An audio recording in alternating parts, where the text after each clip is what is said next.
नमस्कार, आप देख रहे हैं मथुरा न्यूज 24 और मैं हूं आपके साथ आकांक्षा शर्मा। चलिए रुक करते हैं खबरों की ओर। कोरोना काल में एक ओर जहां प्रशासन ने बड़े आयोजनों पर रोक लगा रखी है, तो वहीं धीरे धीरे बाजारों, सिनेमाघरों, व्यावसायिक गतिविधियों को खोलने की प्रक्रिया भी जारी है। अभी हाल ही में अधिक मास मेले में भी ब्रज के प्रमुख तीर्थ गोवर्धन में श्रद्धालुओं की अच्छी खासी चहल पहल भी देखी गई। इसी क्रम में हरिद्वार में लगने वाले कुंभ मेले से पूर्व वृंदावन में मिनी कुंभ के रूप में संत समाज की बैठक होती है, जिसमें देश भर के राष्ट्रीय संत शिरकत करते हैं। इसी को लेकर शनिवार को अखिल भारतीय अखाड़ा परिषद के राष्ट्रीय अध्यक्ष महंत नरेंद्र गिरि जी महाराज गोवर्धन स्थित राधा दामोदर दास आश्रम पहुंचे, जहां आश्रम के महंत महामंडलेश्वर डॉक्टर सांवरिया बाबा से मुलाकात की और आगामी कुंभ को लेकर चर्चा की। पत्रकारों से वार्ता में महंत नरेंद्र गिरि महाराज ने बताया कि वृंदावन में आयोजित होने वाले मिनी कुंभ को लेकर प्रशासन के साथ वार्ता की गई है, जिसमें प्रशासन से संतों के 1 महीने के प्रवास के दौरान उनको दी जाने वाली बिजली, पानी, निवास आदि की सुविधाओं पर चर्चा की गई। इसके बाद जिलाधिकारी महोदय ने संत समाज को यथासंभव सुविधाएं मुहैया कराने का आश्वासन भी दिया है। कहना यह है कि कुंभ के नाम की जो चर्चा चल रही है वो हमारे उनके अधिकार के बस में नहीं है। ये तो शासन के स्तर की बात है और अखिल भारतीय अखाड़ा परिषद की बैठक में प्रस्ताव जब आ जाएगा तो इसके विचार किया जाएगा। फिलहाल अभी यह बैठक वृंदावन की, चूंकि इनकी परंपरा है वैष्णव संप्रदाय की, कि हरिद्वार कुंभ मेले से पहले एक इनकी बैठक होती है और उस बैठक में तमाम संत महात्मा आते हैं जो 1 महीना यहाँ निवास करते हैं, तो उनके रहने की व्यवस्था सुनिश्चित हो और सुविधाएं सुनिश्चित हों। संतों की संख्या बढ़ जाई है तो उसके जो उनके प्लाट कटते हैं, जो जमीनें और बढ़ाई जाएं और जो मूलभूत सुविधाएं हैं उनमें बढ़ोतरी की जाए। यही बात जिलाधिकारी से हमने कही थी और जिलाधिकारी ने हमारी बात को माना भी है कि सुविधा हम बिल्कुल देंगे और जितनी परंपराएं हैं उस परंपरा के अनुसार हम लोग पालन करेंगे। परंपरा से हट के कोई काम नहीं करेंगे। देखिए, ऐसा है, अनादिकाल से हमारी एक परंपरा है कि हरिद्वार कुंभ से पहले हमारे वैष्णवों की वृंदावन में बैठक होती है, जिसको हम एक कुंभ का ही नाम देते हैं। संतों का जहाँ समूह है वही कुंभ है। तो हमारे समस्त वैष्णव संप्रदाय के साधु महंतान एवं सन्यासी अखाड़ों के श्री महंतान सभी यहाँ पर आकर 1 महीना तक प्रवास करते हैं और जमुना महारानी की आराधना करते हैं और यहाँ विचार विमर्श करने के पश्चात हरिद्वार का कुंभ होता है। इसी श्रृंखला में काफी दिनों से ये चर्चा चल रही थी, क्योंकि वृंदावन में अभी कोई भी कार्य आरंभ नहीं हुआ, तो प्रशासन सोया हुआ था। तो हमारे संतों की 15 तारीख की जो मीटिंग थी वो तो कैंसिल हो गई है, परंतु अखाड़ा परिषद अध्यक्ष महंत नरेंद्र गिरि जी महाराज, निर्मोही अखाड़ा के महंत राजेंद्र दास जी महाराज, दिगंबर अखाड़ा के महंत किशनदास नगरिया जी महाराज और निर्माणी अखाड़ा के महंत धर्मदास जी महाराज एवं राष्ट्रीय महासचिव महंत गौरी शंकर दास जी महाराज सभी ने डीएम साहब के पास जाकर ज्ञापन दिया है और सारी मूलभूत सेवाओं के लिए उनको बताया गया है कि कुंभ किस प्रकार से लगता है, बैठक किस प्रकार से लगती है और बैठक में क्या क्या ये सेवाएं होती हैं। वही सेवाओं के प्रकल्प को लेकर जब ज्ञापन दिया गया तो वहां से आश्वासन के तौर पर बहुत अच्छा पॉजिटिव एनर्जी मिली है और उन्होंने माना भी है कि जो भी संतों का कार्य होगा उसको सुलभता के साथ में पूर्ण कराया जाएगा। और ये हमारे ब्रजवासियों के लिए गौरव की बात है कि हमारा सौभाग्य है कि हम और आप उस बैठक में, उस छोटे कुंभ में हम और आप सब सम्मिलित होंगे। हमारे लिए तो वो कुंभ है। शुक्रवार को विद्युत विभाग के अधिशासी अभियंता और उपखंड अधिकारी की मौजूदगी में मथुरा से भरतपुर के क्षेत्र में ड्रोन कैमरे से रिकॉर्डिंग कराई गई। शहरी क्षेत्र में बिजली चोरी रोकने और बकाया वसूली करने के उद्देश्य से विद्युत विभाग के द्वारा लगातार अभियान चलाया जा रहा है। इसी क्रम में विद्युत विभाग के द्वारा हाई लॉस फीडर क्षेत्रों में बिजली चोरी रोकने को लेकर ड्रोन कैमरे के माध्यम से निगरानी की जा रही है।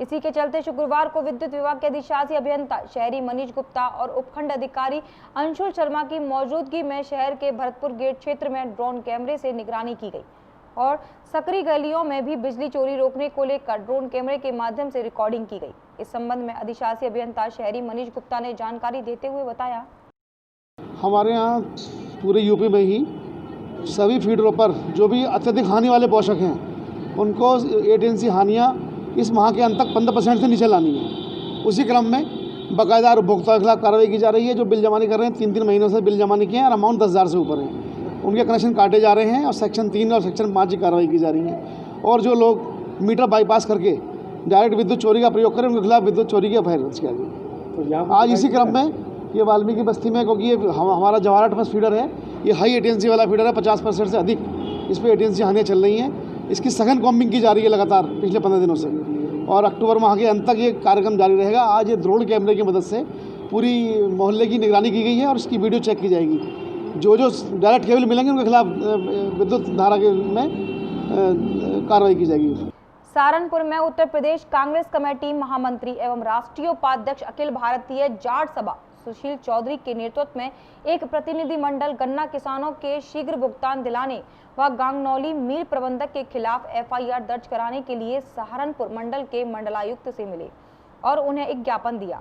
कांग्रेस कमेटी महामंत्री एवं राष्ट्रीय उपाध्यक्ष अखिल भारतीय जाट महासभा सुशील चौधरी ने बताया कि गन्ना किसान आज पिछले वर्ष के गन्ने के भुगतान न होने के कारण आत्महत्या करने की स्थिति में आ गए हैं। भुगतान न होने के कारण अपने सभी प्रकार के खर्चों से परेशान हैं। अनेक प्रकार की बीमारियां होने के कारण ठीक उपचार भी नहीं करवा पा रहे, जिस कारण आज लॉकडाउन एवं मिल की जनविरोधी नीतियों के कारण किसान आत्महत्या करने के लिए मजबूर हो गया है। बजाज शुगर मिल गांगनौली ने क्षेत्र के सभी किसानों को बर्बाद कर दिया है और सभी किसान अपने गन्ने का भुगतान 1 वर्ष बाद भी नहीं मिलने से कौड़ी कौड़ी को मोहताज हैं। मिल के मालिक शिशिर बजाज एवं कुशाग्र बजाज एवं मिल उपाध्यक्ष यशराज सिंह एवं सीए कैन अनिल चौहान ने हमारे गन्ने का भुगतान नहीं दिया तथा किसानों के साथ धोखाधड़ी की। यदि तो शीघ्र ही गन्ना किसानों का भुगतान नहीं कराया गया तो जनपद में मुख्यमंत्री एवं सरकार के किसी भी मंत्री को नहीं घुसने दिया जाएगा और बाहर का रास्ता दिखाया जाएगा।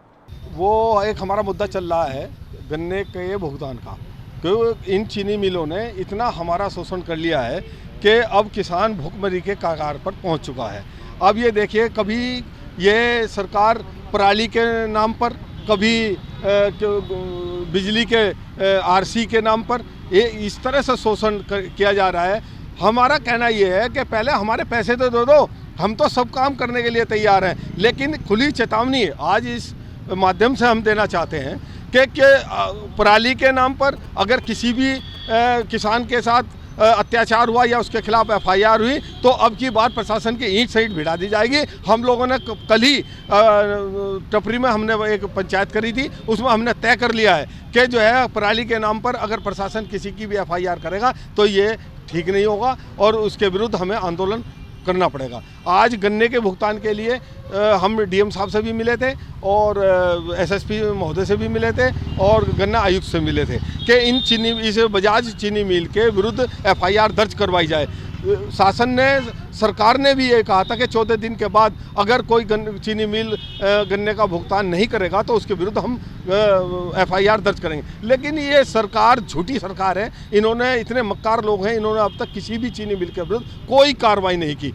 भरतपुर में बदमाशों के हौसले इन दिनों बुलंदी पर हैं और आए दिन बदमाश पुलिस को चुनौती देने से नहीं चूक रही। पिछले दिनों शहर कोतवाली पर नमक कटरा इलाके में 3 बाइक सवार बदमाशों द्वारा एक युवक को गोली मारकर घायल कर दिया था, तो वहीं आज भी बदमाशों ने उद्योग नगर इलाके में फिल्मी अंदाज में अंधाधुंध फायरिंग कर लगभग आधा दर्जन लोगों को घायल कर दिया।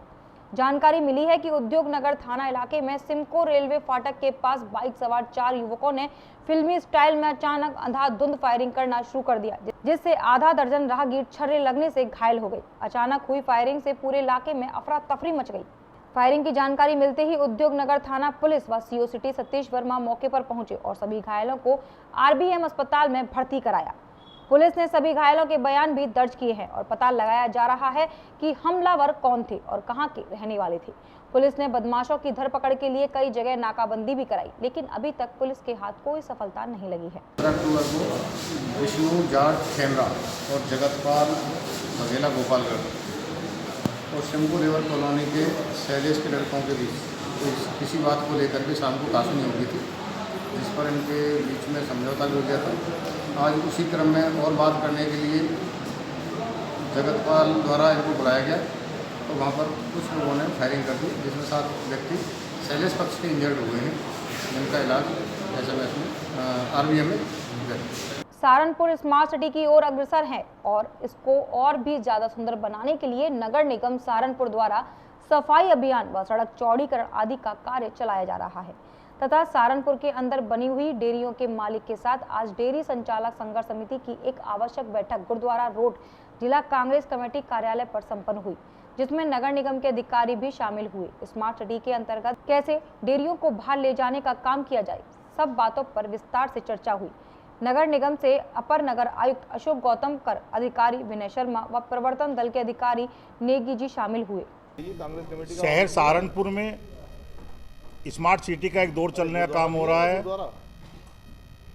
जिसमें हमारे नगर आयुक्त साहब, हमारे मेयर साहब, नामदेव से पहले ही सभी लोग स्वच्छ सहारनपुर बनाने की प्रक्रिया में लगे हुए हैं, जिसमें पिछली 24 तारीख से हम लोगों की जिलाधिकारी महोदय के साथ, नगर आयुक्त साहब के साथ और सभी वरिष्ठ अधिकारियों के साथ मीटिंग होने का काम हुआ, जिसमें यह तय हुआ कि मिल बैठकर बहुत तेज़ी से सहारनपुर को स्मार्ट बनाने के लिए जो हमारी डेयरी व्यवसाय है कहीं ना कहीं बांधक बनने का काम हो रहा है, उसमें बैठ के बातचीत हो, किस स्तर पे किस तरीके से बाहर ले जाया जाए, क्या हमारी सरकार हमें सुविधा देने का काम करेगी, कैसे हम डेयरी संचालकों को कोई समस्या पैदा ना हो, स्मार्ट सिटी भी बना रहे और डेयरी संचालक सुख सुविधा के साथ इस प्रोसेस को आगे बढ़ाने में भूमिका भी अदा करें और किसी को कोई नुकसान ना होने पाए। इसी में आज एक दोबारा मीटिंग हमारे बीच में प्रवर्तन दल के अध्यक्ष नेगी जी, हमारे इनकम टैक्स डिपार्टमेंट और डेयरी संचालक के प्रभारी विनय शर्मा जी और उपायुक्त भी आने वाले 2-4 मिनट में। आप लोगों के बीच में इसलिए लेकर आने का काम हुआ इन सब लोगों के कि किसी को ये भ्रम ना हो कि क्या बात हो रही है। जो भी बात आज होगी आपके बीच में खुलकर होगी। उत्तर प्रदेश इंजीनियर्स एसोसिएशन के महासचिव इंजीनियर आशीष यादव व इंजीनियर विकास त्यागी के नेतृत्व में एक प्रतिनिधि मंडल अपनी मांगों को लेकर सहारनपुर जिलाधिकारी अखिलेश सिंह के कार्यालय पहुंचा। वहां उनके द्वारा मुख्यमंत्री योगी आदित्यनाथ के नाम एक ज्ञापन दिया। ज्ञापन के द्वारा उन्होंने अपनी निम्न मांगे रखी कि उत्तर प्रदेश लोक निर्माण विभाग के अधिशासी अभियंताओं को दी गई अनिवार्य सेवानिवृत्त संबंधी शासन के कार्यालय पर पुनर्विचार किया जाए। उत्तर प्रदेश शासन द्वारा मनमाने ढंग से बिना किसी उचित कारण के प्रदेश के अभियंत्रण विभाग निगम के अभियंताओं के उत्पीड़न अनिवार्य सेवानिवृत्त पर रोक लगाई जाए, जिसके कारण अभियंता संवर्ग का सामाजिक, आर्थिक एवं मानसिक उत्पीड़न न हो। शासन द्वारा 7 अधिशासी अभियंताओं को लोक निर्माण विभाग के अनिवार्य सेवानिवृत्ति दी गई है, जो कि बिल्कुल अनुचित है। उसमें इस तरह के अभियंता हैं जिन्होंने कुंभ मेला 2019 में उत्कृष्ट कार्य किए और उनको माननीय प्रधानमंत्री व माननीय मुख्यमंत्री द्वारा प्रशस्ति पत्र दिए गए। उसके उपरांत भी बिना किसी उचित कारण के शासन द्वारा उनको सेवानिवृत्त कर दिया गया है। कोई मेजर पेनल्टी भी उनके ऊपर नहीं है। इस संबंध में हम चूँकि इंजीनियर्स एसोसिएशन की तरफ से इसका विरोध, सांकेतिक विरोध करने के लिए अपना ज्ञापन आज मुख्यमंत्री जी को साहब के माध्यम से देने हैं। अनुसूचित जाति विभाग के प्रदेश अध्यक्ष आलोक प्रसाद की रिहाई करने व उन पर झूठे मुकदमों को तत्काल वापस लिए जाने की मांग को लेकर जिला कांग्रेस कमेटी सहारनपुर जिलाधिकारी कार्यालय पहुंचे। अरविंद पालीवाल के नेतृत्व में एक प्रतिनिधि मंडल कांग्रेस अनुसूचित जाति विभाग के प्रदेश अध्यक्ष आलोक प्रसाद की तत्काल रिहाई किए जाने, उन पर झूठे मुकदमों को तत्काल वापस लिए जाने की मांग को लेकर आज सहारनपुर जिलाधिकारी अखिलेश सिंह से मिले और महामहिम राष्ट्रपति के नाम एक ज्ञापन भी दिया, जिसमें उन्होंने बताया कि भारतीय जनता पार्टी सरकार की हाईकमान के इशारे पर अलोकतांत्रिक तरीके से उत्तर प्रदेश अनुसूचित जाति विभाग के प्रदेश अध्यक्ष आलोक प्रसाद को 13 अक्टूबर 2020 को बिना कारण बताए देर रात गिरफ्तार कर लिया गया व उन पर झूठे मुकदमे दर्ज कर दिए गए, जबकि वह संवैधानिक तरीके से दलितों की आवाज उठाने का कार्य उत्तर प्रदेश के अंदर कर रहे हैं। लेकिन जब से योगी आदित्यनाथ की सरकार उत्तर प्रदेश में बनी है, तब से दलितों का उत्पीड़न बढ़ता जा रहा है। अगर कोई दलितों की आवाज को उठाता है या उनके दुख दर्द में खड़ा होता है, तो भारतीय जनता पार्टी की सरकार उन पर झूठे मुकदमे दर्ज कर उन्हें जेल में डालने का कार्य करती है, जो कि पूरी तरीके से संविधान के खिलाफ है, जिसे किसी भी सूरत में बर्दाश्त नहीं किया जाएगा। अनुसूचित जाति विभाग का एक प्रतिनिधि मंडल महामहिम राष्ट्रपति के नाम एक ज्ञापन प्रेषित कर रहा है सहारनपुर की ओर से, और हम कांग्रेस के लोग, हमारे जो कांग्रेस दलित कांग्रेस के प्रदेश अध्यक्ष हैं, आदरणीय आलोक प्रसाद पासी जी, उन्हें बिना किसी गुनाह के उत्तर प्रदेश की दमनकारी सरकार ने रात के टाइम 13 अक्टूबर को 2 बजे बिना बताए गिरफ्तार कर लिया गया है। पहले तो हमारे इस देश में जब से भारतीय जनता पार्टी की सरकार बनी है, दलितों का शोषण चरम सीमा पर होता आ रहा है। और अगर कोई दलितों की आवाज़ उठाने का काम करता है, दलितों के दुख सुख में खड़ा होने का काम करता है, तो योगी आदित्यनाथ जी की सरकार उन्हें गिरफ्तार कर जेल में डालने का काम करती है। मैं पूछना चाहता हूं आदरणीय योगी आदित्यनाथ जी आपसे कि ये किस गुनाह में और किस कानून के तहत आपने हमारे प्रदेश अध्यक्ष जी को गिरफ्तार कर रखा है? क्योंकि आदरणीय आलोक प्रसाद पासी जी दलितों की आवाज़ उठा रहे थे और दलितों की आवाज़ उठाने में भी अगर आपको इतनी दिक्कत है, आप तो कुछ काम करते नहीं और आप दूसरों को करने नहीं देते। अगर हमारे प्रदेश अध्यक्ष जी, हमारे कांग्रेस पार्टी के दिग्गज नेता, हमारे आदरणीय राहुल गांधी जी, हमारे नेता आदरणीय प्रियंका गांधी जी दलितों की आवाज़ उठाना चाहते हैं, उनके घर जाकर उनके दुख सुख में जाना चाहते हैं, लेकिन आप झूठा उन पर फर्जी मुकदमे लगवाकर उन्हें जेल में डालने का काम करते हो। ऐसे क्यों कर रहे हो? आपकी इतनी भोगला गई हो आप कांग्रेस सरकार से?